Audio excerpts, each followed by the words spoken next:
Jai Sisi Guru Goranga Radha Sham Sundar Giridhari Ju Ki Jai. So today is the Ekadasi.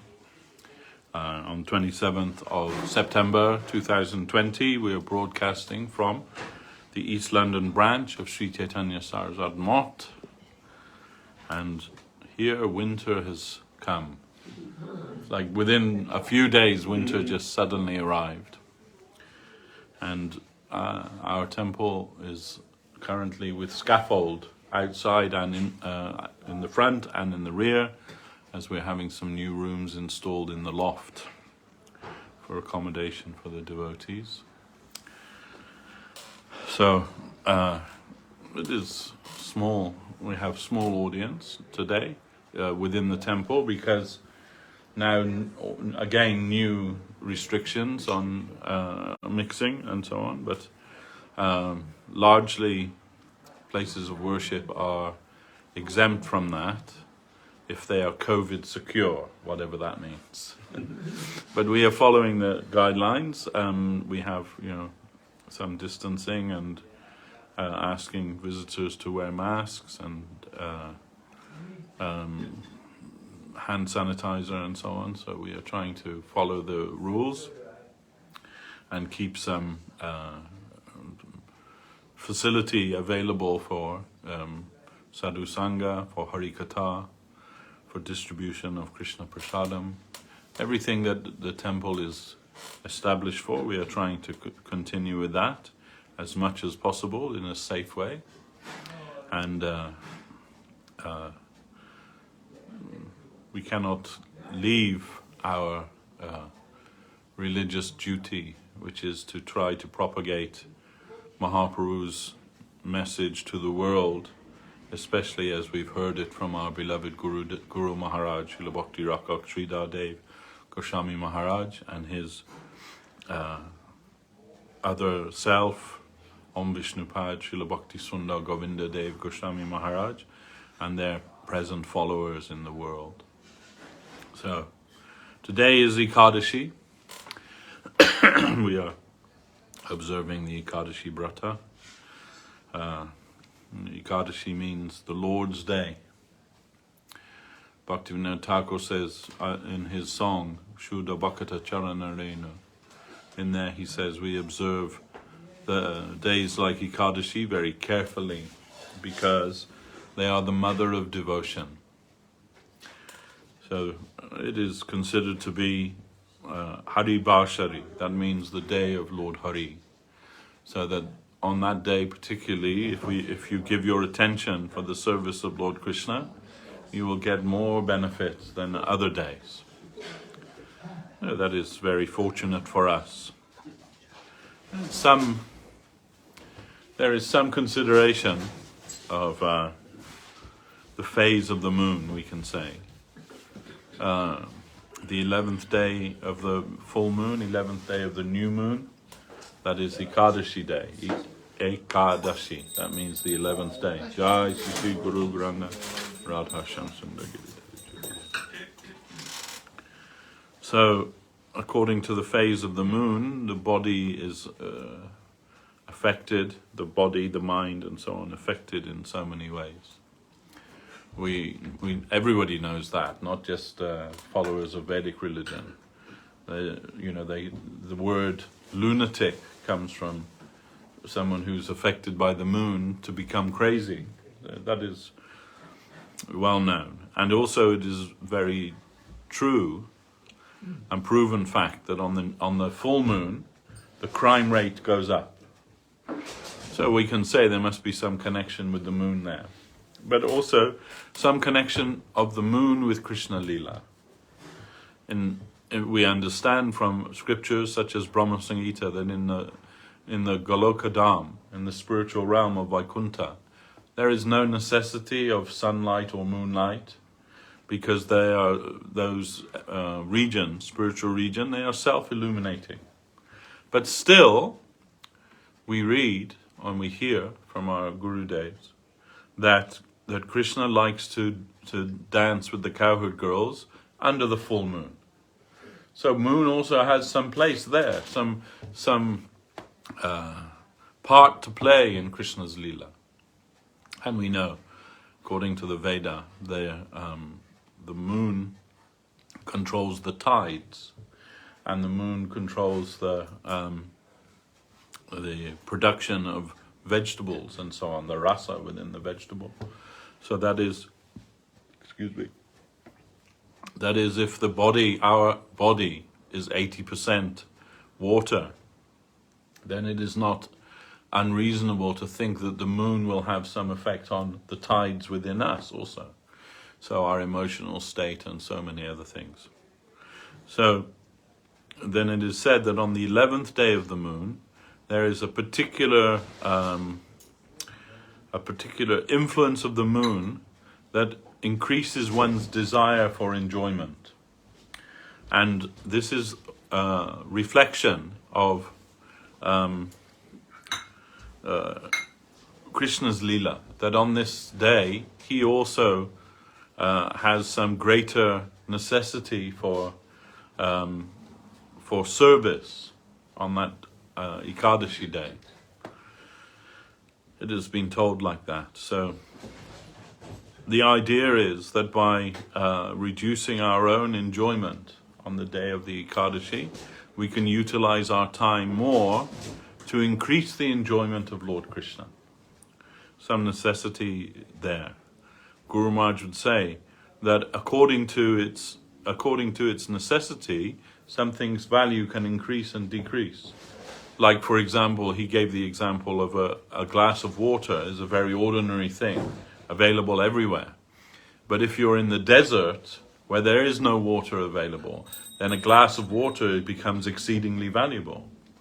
So similarly, according to the necessity for service, the necessity of that service produces more reciprocal grace from the Lord, the more that it's needed. So we understand that Krishna, on the Ekadasi day, his desire to enjoy is more. Then the devotees, if they sacrifice their own propensity for enjoyment on that day and dedicate their time for the service of Lord Krishna, for increasing his enjoyment, then their benefit becomes greater. So this is the basic idea. There are other considerations within the scripture about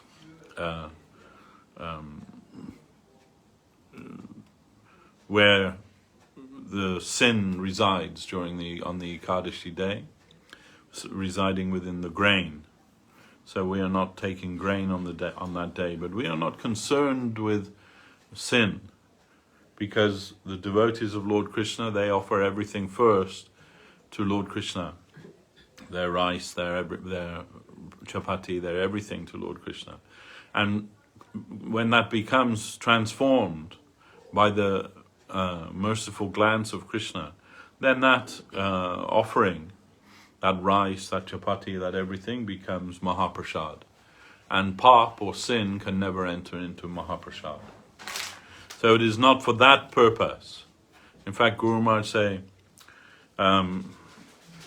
that the devotees, they follow the Ekadasi Brata not for fear of sin, but for the satisfaction of their Lord. And also to give some, show some example to the common people.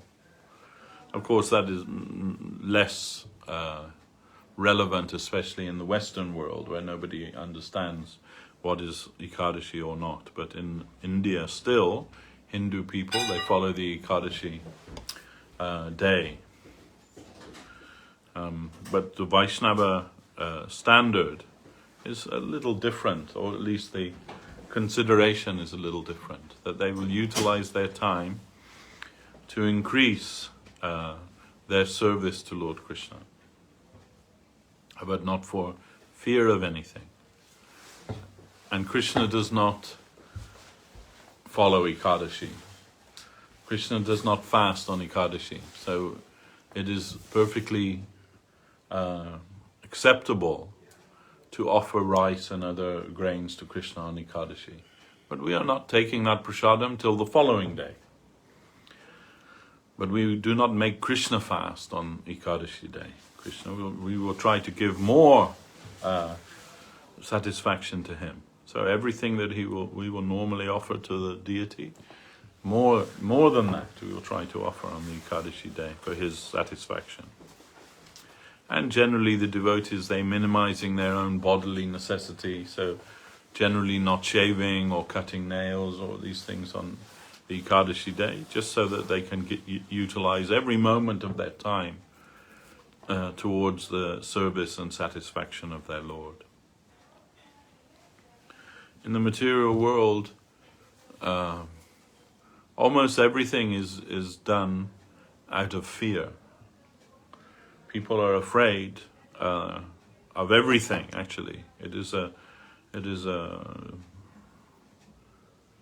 part of the human condition to be afraid. And in Bhagavad Gita, Krishna explains the greatest fear. That is the fear of death, and everyone running all over the universe trying to avoid the black snake of death, but it is not possible. Wherever you go, that this material world is the place of death. Everything will die after some time here, and everyone you know, they will also die, or their body will die, and our body also will die.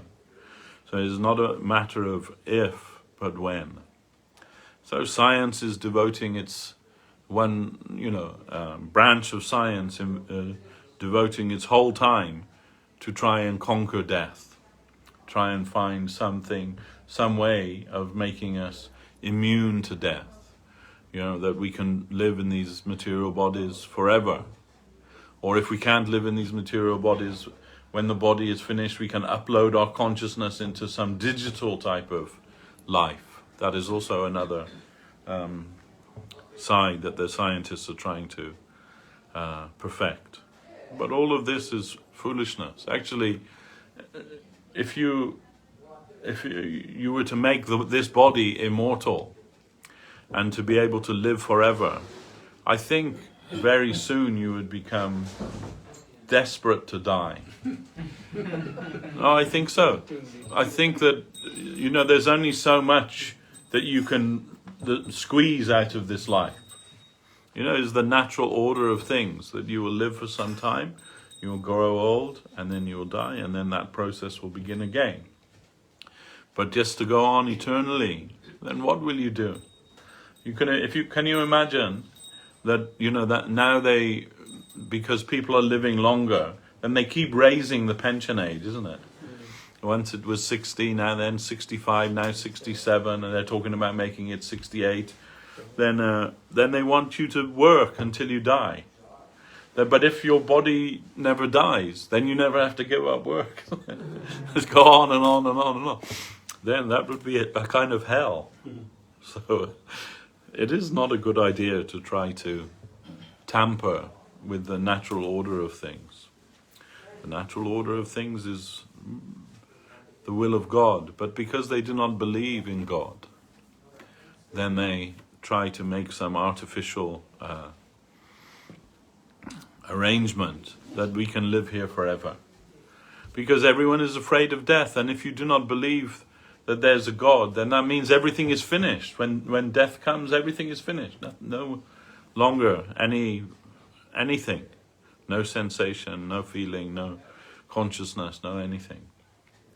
So then you can understand that people are naturally afraid of that. But the devotees are not afraid of death. They understand that it is an inevitable thing, and it is only crossing from one state of consciousness into another. And depending on our consciousness, that will determine what will happen to us at the time of death. We also do not believe that just by being, professing one's religion, that at the time of death you will automatically be transferred to the spiritual world. That would also be ludicrous. Rather, we have to become qualified to enter into the spiritual world. Because there, contrary to what people believe, the spiritual world isn't just like a perfect version of this material world where you live with your family members and your dog and your cat and everybody lives eternally happy there, and God provides everything that you need in a paradise. It is not like that. In that spiritual abode, there is only one enjoyer, and that is Lord Krishna. He is the enjoyer, and everyone else is to be enjoyed by him. Everyone else is to serve him. Then if we are still thinking that we are independently enjoyers, we are to enjoy life, making ourselves the center of existence, and there's no possibility that we will be able to enter into the spiritual abode. First, we have to shed that identity, that we are not only not this body, but we are not the center of our universe. Everybody thinking that they are the center of their own universe. But that is the recipe for chaos. There cannot be many. There can only be one. And when everybody realizes that, then you have cosmos. You have harmony. But that is the spiritual abode of the Lord. And so therefore you have to transform yourself while in this world to become a perfect servitor. A perfect servitor, which means no separate interest from the interest of the Lord.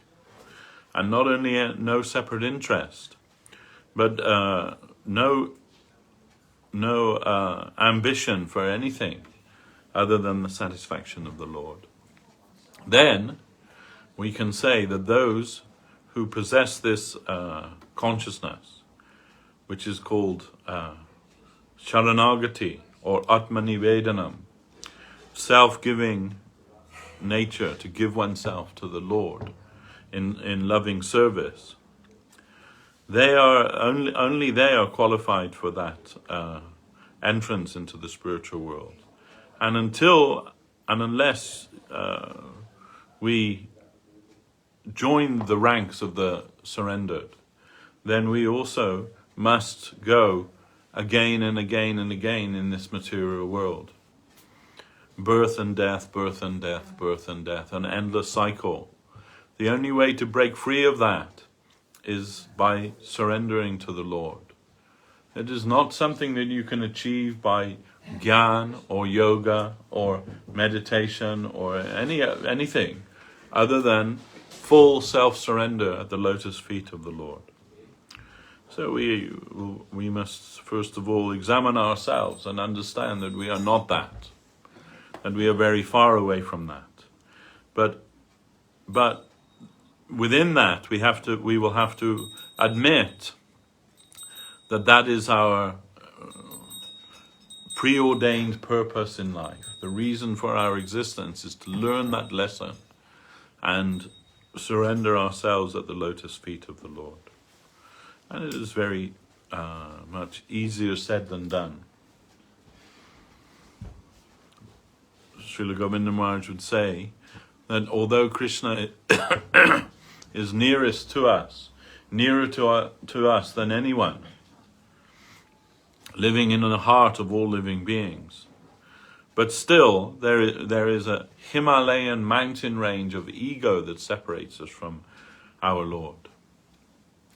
It is not so easy to cross that mountain range of ego. And everyone has ego. Ego means identity. Who I am. But now we are laboring under a misconceived ego. We are thinking that we have some purpose other than the satisfaction of the Lord. And while we harbor that idea, then we must wander in this material world trying to fulfill our desires. And that is a very unsafe position. So therefore, everybody more or less is living in fear. We think that we have become very sophisticated, but we are all fearful. And Mahabhayam, it is told in Bhagavad Gita, Mahabhayam is the great fear of death, the great fear of the unknown, of the either to be obliterated or to find ourselves in an unknown place with no shelter. But those who take shelter at the lotus feet of Lord Krishna, they become abhayam, they become fearless at the lotus feet of the Lord. Those who are truly surrendered to the Lord, they fear nothing in this material world, and nothing in the world after this either. Nothing can make them fearful. And therefore their actions are not based on fear, but their actions are based on another higher purpose. And ultimately that is dictated by love. The ultimate result of surrender at the lotus feet of the Lord is that one becomes possessed by prema, Krishna prema. Krishna prema means ecstatic, loving relationship with the Lord. And actually that is what we are meant for. Srila Guru Maharaj would say, designed and destined for that. But now we are far from that, living in a misconceived world with a misconceived idea of ourself. So first thing to do is to try to understand, who am I? This is a fundamental question of any serious person, any spiritual seeking person. They must ask this question of themselves. Who am I? Who am I? And what am I meant to do in this world? Where am I meant to go? What am I meant to be? All of these things. And if our search is sincere, then the Lord will answer our prayer. And he will send his own servitor to wake us up to our real identity. So the Lord himself, he says that in Bhagavad Gita, Yada yada hi dharmasya glanir bhavati bharata. That age after age I come into the world to establish real religion, to give upliftment to the sadhus, the saints, and to vanquish the atheists. So sometimes he himself comes as an avatar, and sometimes he sends his own man or woman or whatever it may be, his prophet, his servitor, come to the world and awaken us. And they are able to see. We are telling every day when we are praying to the lotus feet of our Gurudev, Agyana Timirandasya, Gyananjana Shalakaya, Chakkuram Militam Dhyena Tasmai Sri Guruve Namaha. That I bow down to the lotus feet of Sri Gurudev because I was born in the darkness of ignorance. I could not see, I was blind, but he smeared the collyrium or the ointment of divine love on my eyes, and my eyes were open to the reality. So I bow down to him eternally, that I am able to see the truth by his grace. It is not that the truth is something that we can just tap into. The truth is something that we have to become awakened to. Now we are wandering around this material world with no proper vision. Like a blind man, just bumping into things. But the sadhu, the Vaishnavas, they come to our aid and they help us to awaken to our real identity, and to the reality of existence. So it is told, like one candle can light 1,000 other candles or more. But what that candle, first lit candle must be there. So our contact with the sadhu, with the awakened soul, is necessary for us. before we can also be awakened. It is like a kind of contagion. Now everyone talking about the coronavirus. So they're saying if you get too close to someone, you may contract that. So this is our philosophy also. If you come too close to those who are real devotees of the Lord, really awakened to their spiritual life, you will contract what they have. And we want that. Actually, we want that. When my oldest daughter, when she was very young, near to us there was a lady who had children about the same age, and they're like thinking, now everyone tries to avoid the childhood diseases. When we were kids, I remember I had mumps, I had measles, I had glandular fever, I had chicken pox, so many things that we got as children. And everyone got that, but now they try and insulate them against that, inoculate them against that. But our neighbor, her name was Gina, German lady, when her daughter contracted chicken pox, she'd knock on our door. Would you like to bring your daughter to? We're having a chicken pox party, so that they'll all get it, and then become immune to it. And so my wife then she was, yes, let's do that. And so they had, because I remember when I was 16 or 17 years old when I got chicken pox, and it's very painful when you're approaching adulthood. But when you're a small child, you hardly notice it at all. And once you've had it, then you're immune to it.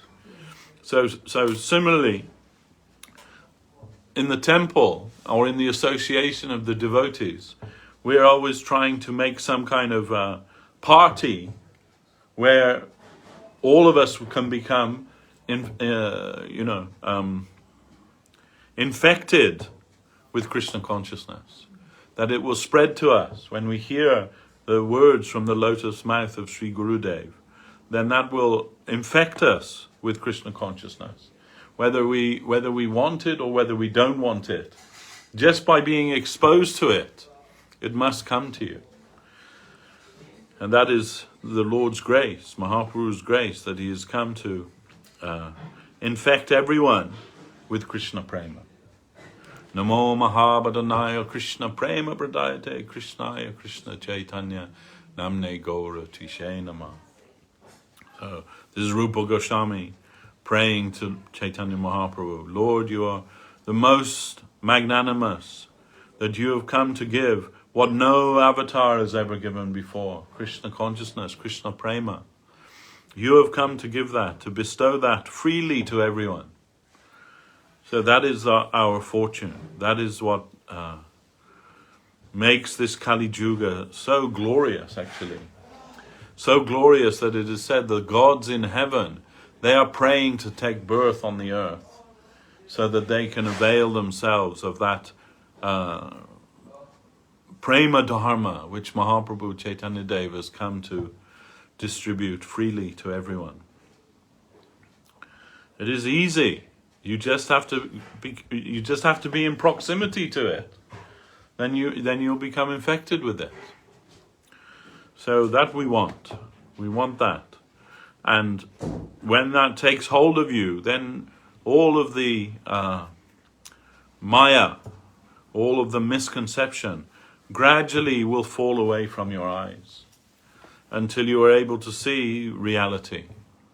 And when you see reality, when you see that, everything in this world will become like straw to you. Excuse me. So the saints, they say, if you're attached to anything in this material world, then please don't look at that boy standing on the banks of Keshigat with the threefold bending form with the flute in his hand, playing his flute. Don't look at him, because once you look at him, once you see that boy, everything that you valued in this material world will become like rubbish to you. You will not be able to enjoy that anymore. You will not be able to enjoy with the things of this material world. It will actually spoil you for that. And we know by our own practical experience that the things which gave us pleasure, now they're nothing to us anymore. Not only do they not give us pleasure, they actually give us pain when we try to enjoy with them. So this is the result of Krishna consciousness. So then someone will say, like, okay, if it's giving you pain, why do you still try to enjoy with it? And the reason is because we're addicted to that. We're addicted to the material world. Addicts, material world addicts. So, but the first step is to admit that you're an addict. That's like when people go to, Alcoholics Anonymous meetings. That's the first step, isn't it? They have 12 steps? I think they have 12-step program, right? The first step is admitting, and then they have the meeting and they stand up and they say, "Hi, my name's Bob, and I'm an alcoholic. It's been so many days since my last drink." So this is like, they're admitting that they have this problem, and they're asking everybody that's there, "You please support me and help me." So Krishna consciousness is kind of like that. We're going, "Hi, my name's Devashis, and I'm a material world addict. And I cannot leave that. So you please all help me and support me so that I can understand that I should not give my time and my energy to try to enjoy with the things of this material world." And we know that it doesn't produce any nectar, the things of this world. They do not produce any nectar. And really, there's nothing in this world that we've not tried 1,000,000 times to give satisfaction to us. But it is not coming. That satisfaction is not coming. But still we are trying. We are always thinking, this time is going to be different. But that is the very definition of insanity. That was Einstein told. Insanity means doing the same thing again and again, expecting a different result. The result is the same. The result is actually pain. The things which are meant to give us pleasure in this world, they start off tasting sweet, but ultimately they become not just sour, but painful. And we can understand just by a very simple analysis. That if you look in the shop window and you see a very nice cream cake in there and you think, "I'd like to eat that." Maybe you buy the whole cake, take it home and start eating it. After a few slices, now you're starting to feel sick, isn't it? And then another slice, no, I can't. But maybe you force yourself and you are sick. Because that's what material enjoyment is. The more you try to enjoy with it, the more some bad reaction comes to you. And for most of us, it's not possible to be moderate in our attempt to enjoy. Our addiction is so severe that we keep thinking that these things will give us pleasure because they're familiar to us. They're things that are familiar to us. And so it kind of numbs us to the reality, you can say, of the material existence, or the pain that we feel in this material world. We want to numb the pain away. So we take some enjoyment, whether it's alcohol, whether it's drugs, whether it's food, or whatever it may be, to numb that pain. But we are not meant to live in pain. We are not meant to live in fear. We are meant to be free, and we are meant to be clean. But to be clean means that we have to take some, period of what they call that cold turkey. You have to have some withdrawal from the material world, and that's difficult sometimes. But if you can do that in the association of the devotees, then it's less difficult. Guru Maharaj says, I think in Search for Sri Krishna, he's talking about one of the, I forget now, maybe someone remembers, but maybe Himmler or someone in the German, in the time of Hitler, one of the German generals or whatever it was. He was like a morphine addict, but he was put into prison, and there he couldn't feed his addiction. So when after some time of suffering, he came back to his normal consciousness. And sometimes we need that. We need to isolate ourselves, withdraw ourselves from the things of this material world, and now everything is on tap. You can get all kinds of enjoyment immediately.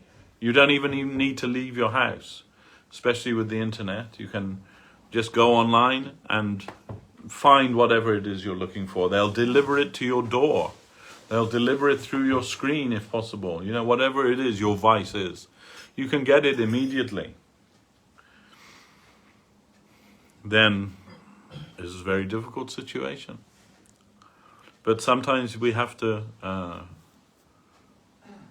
withdraw ourselves from that. And just like that same analogy that in Alcoholics Anonymous, when you feel the need to go and have a drink, you call your sponsor, isn't it? They have a sponsor, the person who's giving support to you. So for us, our sponsors are the devotees. When we feel some necessity for material enjoyment, to indulge in the things that previously gave us satisfaction in this world, then we should call out to the devotees, connect with the devotees, be with the devotees, and soon that will disappear from us. We will understand that it is nothing. That desire is nothing. And really we are meant to live in a higher plane, in a higher company, and that is with the Vaishnavas. So we know that even amongst the Vaishnavas, not everyone is perfect, but still they are like us. They are on the path towards recovery from this material world, the path towards normality, or normalcy, whichever the word is. But we want to engage with them. We want to be with them. Birds of a feather flock together. So Guru Maharaj would say, yes, maybe we have a long journey, but even the longest journey feels like a short time when you're in the company of like-minded souls. So when we're in the company of the Vaishnavas, then everything becomes not just easier, but joyful. It is joyful to be with the Vaishnavas, and they support us. They give us hope. And, Guru Maharaj said that the peculiarity of Krishna consciousness is that you cannot see it in your own self. Guru Maharaj would say, if you think you're advancing in Krishna consciousness, then that means you're very far away from that. Because Krishna consciousness is measured in its inverse. The more that you feel you don't have it, the more you feel you're further away from it. That is like the healthy sign. But what we see is that we can mark it in the Vaishnavas. We can see that our friends, our brothers and sisters, they're improving all the time, that they're advancing in spiritual life. And that proves the reality of Krishna consciousness. And we rejoice to see that. We rejoice to see our God brothers and sisters advancing happily in Krishna consciousness. And more we want the company of such enlightened souls. So this is the secret, actually. Guru Maharaj would say that 99.9% of your progress in spiritual life will depend on your association. So we will try to associate with those who are more advanced than ourselves. This is the best type of association. And necessarily association must be in the line of service, not just physical proximity. As Guru Maharaj would say, once he was asking us, what's the difference between the Vaishnavas and this mosquito? And someone telling all these different things, but Guru Maharaj said the difference is that although the mosquito physically is closer to me, his intention is only to suck my blood. Whereas the Vaishnavas, they want to serve. They want to serve each other and to serve their spiritual masters. So that is the difference. And it's nothing to do with physical proximity. But rather it is, as Srila Govinda Maharaj would say, heart-to-heart transaction. A heart-to-heart transaction. When he would give lectures all around the world, often he would begin by saying, I do not know your language and you do not know my language. Even, he would say, especially in the early days, I also do not know English. And you also do not know English, but still we are communicating with each other heart to heart. You know what it is I am trying to say to you, and you understand that, not by language, but by your heart. You can understand that. And Krishna consciousness is all about that heart to heart transaction. So we can feel that in the association of the Vaishnavas. We can see that in the association of the Vaishnavas. When we see that the Vaishnavas are serving Krishna so nicely, then that engenders in us the desire to also serve Krishna nicely. It is not that Krishna is divorced from the equation. Everything is about Krishna, actually. So sometimes we get in the antithesis of service to Krishna. Oh no, only service to the Vaishnava, only service to the Guru. But that service to Guru and Vaishnava, that is not divorced from the service of Krishna. It is integral to the service of Krishna. It is the real path to the service of Krishna. Krishna consciousness means to serve Krishna under the direction of a higher Vaishnava. That is the only possibility for us. It is not some process that you do this, you do A, B, C, and D, and you'll get X, Y, Z as the result of that. It is not some mechanical process, but it is a heart-to-heart process. A heart-to-heart transaction between Guru, Krishna, and Vaishnava, and our soul.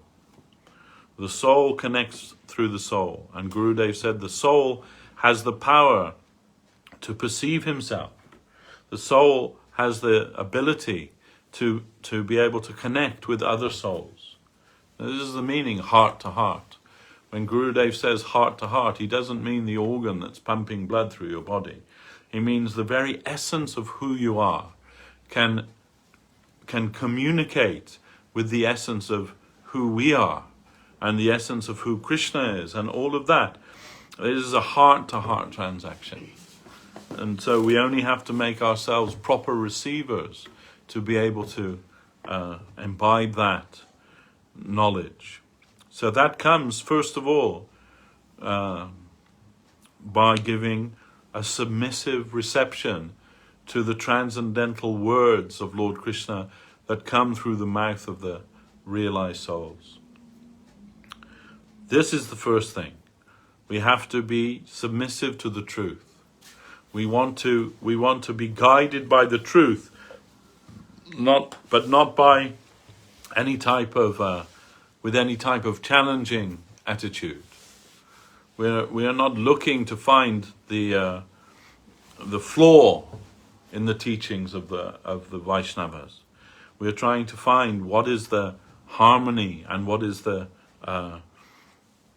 necessity of that corresponds with what is lacking within me, or what I perceive to be lacking within me.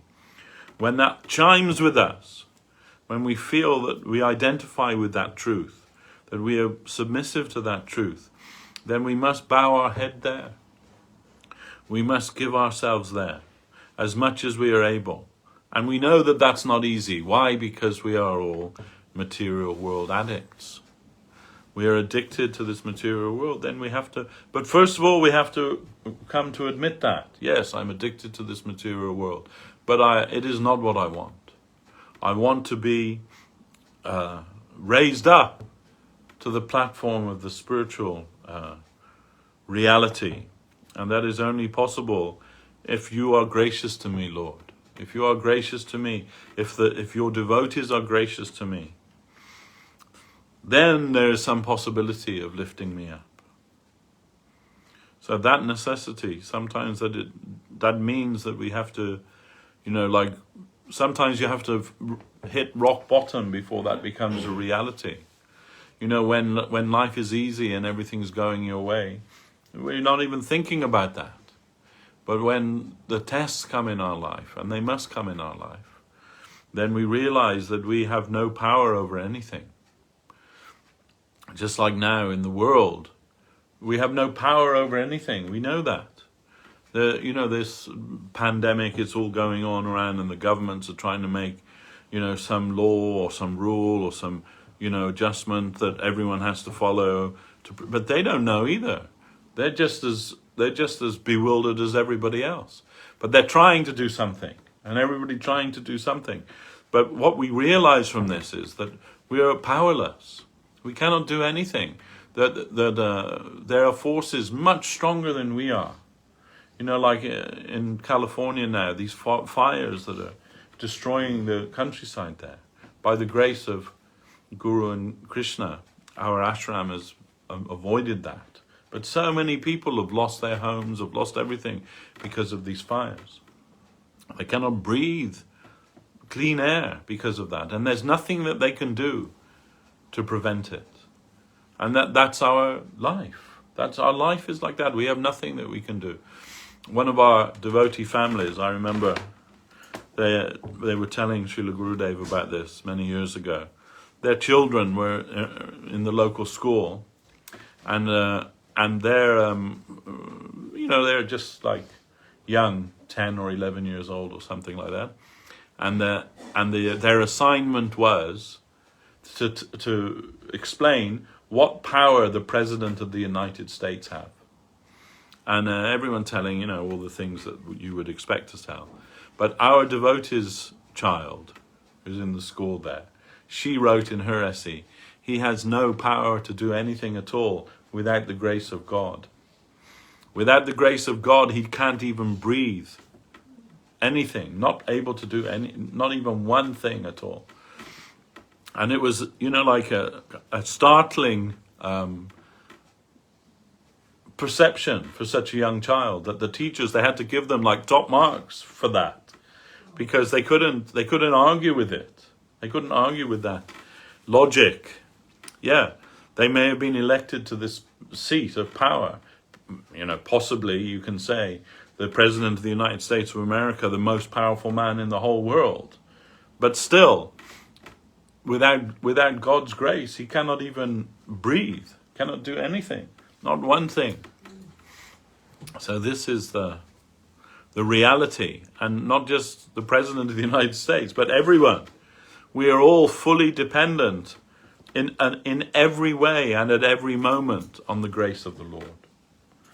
And devotion means not just to acknowledge that, but to want to serve that, to want to serve that person, the all attractive, the all beautiful, the all loving Lord. We want to be servants of him. We want to be slaves to divine love. We want to be able to give ourselves to that in every way possible. If only we could shake off this addiction for the material world. Gurudev said, if only we can cross over this mountain range of ego that separates us from Krishna, then we will see the smiling face of the Lord everywhere. But first of all, we have to destroy the ego, as Guru Maharaj would say, dissolve the ego. It is only possible by accepting a different ego. And Mahaprabhu has given the standard for which we should aspire. Naham vipro narapatir napi vaisho na shudro naham vani na chagriha na vanastir jatirva kintu prajan nikila paramananda Punamritabde, Gopi Bharta Padakamalayo, Das Anudas. I'm not a Kshatriya, I'm not a Brahmin, I'm not a Kshatriya, I'm not a Vaishya or a Shudra. That means I'm not a priest, I'm not a warrior, I'm not a farmer or trader or a banker, and I'm not a laborer. You can say, Brahman, Kshatriya, Vaishya, Shudra. And I'm not a brahmachari, I'm not a grihastha, I'm not a vanaprastha, and I'm not a sannyasi. That means I'm not a celibate student, I'm not a monk, I'm not a retired householder, I'm not a householder, I'm not a retired householder, and I'm not a sannyasi. I'm not any of those things. Then what am I? Simply, I am the servant of the servant of the servant's servant, of that ever-expanding ocean of joy. The master of the gopis, Lord Sri Krishna. That's my ego. Mahaprabhu was told, that's my identity. And we are to aspire to that identity in ourselves, because it is true for all of us. In other words, we are none of the things that we identify ourselves with in this material world. We are not that. We're not man, we're not woman, we're not black, we're not white, we're not English, we're not Indian, we're not American, whatever it is. You see that often when you go places. And especially I sort of see that in America. That when you meet somebody for the first time, they say, "What do you do?" That's like how they, and what, according to your response, that's how they judge who you are. It's here too, but especially you see that in America. What do you do? Oh, I'm a doctor, I'm a this, I'm a that. And then that's how they value who you are, by your what you identify yourself with in society. But we're none of those things, these are just labels. Maybe you studied for, however long it was, 10, 20 years to become a doctor. But that isn't who you are. That's just what you do. And that doesn't define you, or it shouldn't define you. And that's something that you are today, but what will you be tomorrow? We see that, right?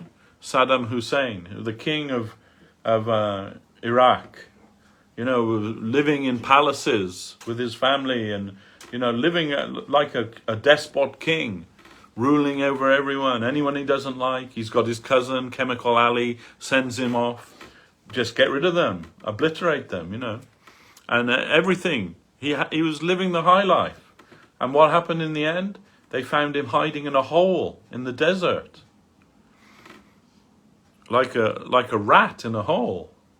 And that's what happens in this material world. One day you're a king, the next day you're a rat. That is fickle. Everything in this material world is fickle and temporary. But we identify with these things. We aspire for these things in this material world. We have to leave that off and understand that we are the servant of the Lord's servant. That should be our identity. And it's not just hyperbole or poetry, this das anudas. It is the fact. We aspire for the least connection with our Lord. The servant of the Lord's servant. If we think that will be satisfactory for us, then we are approaching the reality. We should not have any other aspiration in our life, and we should know fully well that any other aspiration is illusion. Any other aspiration is actually contrary to the welfare of our soul. Only by accepting the ego of the servant of the Lord's servant, however many times removed, will we be safe in our position in Krishna consciousness. Without that, Mahaprabhu is not just saying that, right? He's not just making that expression. He actually feels that. If I can be the servant of the Lord's servant, then I have some prospect in life. So we have to not just say that or emulate that, but we have to aspire to that. Then we will get everything. We will become qualified to enter into the spiritual atmosphere, where Guru Maharaj said that where everything is higher than we are, where everything is more holy and spiritual and more worshipable to us than our own self. This is the nature. Then Guru Maharaj said that soil, we will not dare to place our feet on that soil, because even the soil is higher than we are. And Guru Maharaj said, then that plane you have to learn to walk on your head. You cannot walk with your feet there. So this is our aspiration, or we should aspire for that at least, even if we can't aspire for that. Once you know the truth, then that truth will gnaw at you all the time. You cannot ignore it. You will have to acknowledge it. And then after acknowledging it, you will have to mold your life in such a way that you cannot pursue anything but that. And when that becomes a reality in your life, then you will know that you have come to the plane of Krishna consciousness. The search for Sri Krishna reality, the beautiful, is not an intellectual search. It's not a book search. It's not a Google search. It is the search for the fulfillment of your heart, for the fulfillment of the inner core of who you are. That is what the search for Sri Krishna is. And we are all, kind of teetering on the edge of that. We aspire for that, but we're still holding back, isn't it? We're still holding back, actually. I don't really want to give, what do they say? In Ireland, they say, Lord, make me a saint, but not today. So, that's our position, right? Yes, Lord, make me a saint, but not today, because I've got some other things I've got to take care of. So, at least we should try. We should try to pray to the Lord when we bow down before the deity. We should pray to the Lord, please, Lord, make me as you want me to be. I have come to you to surrender to you, but I don't even know what that means. I don't know how to do that. But you can make me as you want me to be. If we can try and sincerely foster that aspiration, at least, Lord, I'm nowhere and nothing, and I have nothing to show before you, but you please make me as you want me to be. Then we'll be okay. And if we remain in the association of the Vaishnavas, if we continue to take the holy name of Krishna and practice humility, tolerance, and giving honor to others, and not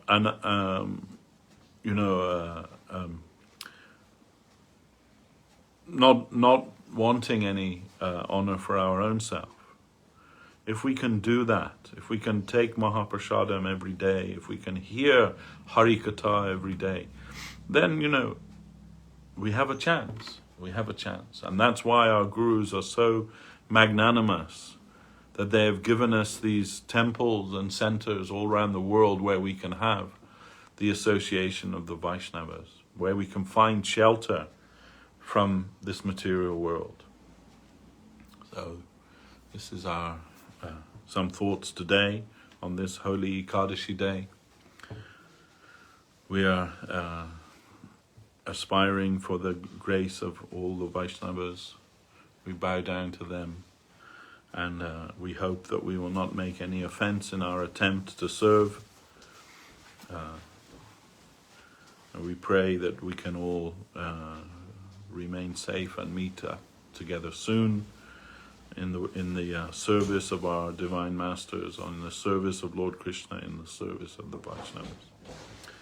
Jai Om Vishnupad Srila Bhakti Sundar Govinda Dev Goswami Maharaj Ki Jai.